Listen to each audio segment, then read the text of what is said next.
आज हम 13वें अध्याय के श्लोक 22 का अर्थ पढ़ेंगे।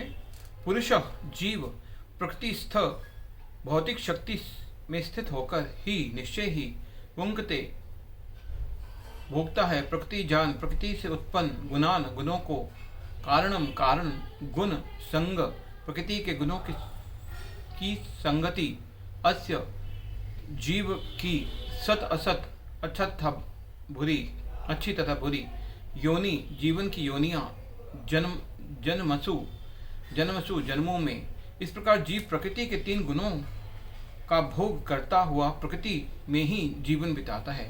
ये उस प्रकृति के साथ उसकी संगति के कारण है। इस तरह उसे उत्तम तथा अधम योनियां मिलती रहती हैं। तात्पर्य यह श्लोक ये समझने के लिए महत्वपूर्ण है कि जीव एक शरीर से दूसरे शरीर में किस प्रकार देहांतरण करता है। दूसरे अध्याय में बताया गया है कि जीव एक शरीर का त्याग कर दूसरा शरीर उसी तरह धारण करता है जिस प्रकार कोई वस्त्र बदलता है। वस्त्र का परिवर्तन इस संसार के प्रति आसक्ति के कारण है। जब तक जीव इस मिथ्या प्राकट्य पर मुग्ध रहता है तब तक उसे निरंतर देहांतरण करना पड़ता है। प्रकृति पर प्रभुत्व जताने की इच्छा के फलस्वरूप ऐसी प्रतिकूल परिस्थितियों में फंसता रहता है।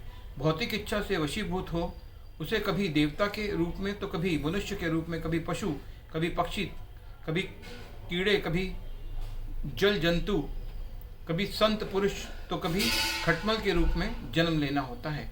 यह क्रम चलता रहता है और प्रत्येक परिस्थिति में जीव अपने को परिस्थितियों का स्वामी मानता रहता है जबकि वह प्रकृति के वश में होता है। यहाँ पर बताया गया है कि जीव किस प्रकार विभिन्न शरीरों के प्राप्त करता है।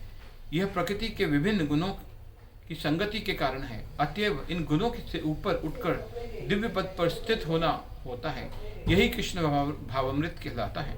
कृष्ण भावामृत में स्थित हुआ बिना भौतिक चेतना मनुष्य को एक शरीर से दूसरे शरीर में देहांतर करने के लिए बाध्य करती रहती है, क्योंकि अनादिकाल से उसमें भौतिक आकांक्षाएं व्याप्त हैं।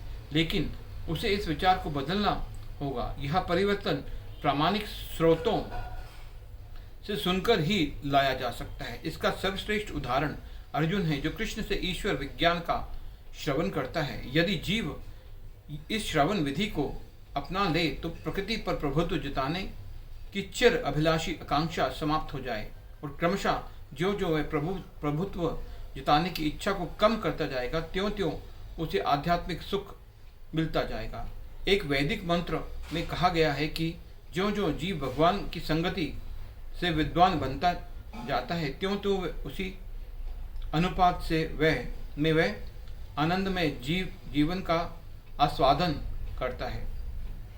उपदिष्टा अनुमंता च भर्ता भोक्ता महेश्वर परमात्मेति चाप्युक्तो देह अस्मिन् पुरुष पर। हरे कृष्णा कृष्ण कृष्ण।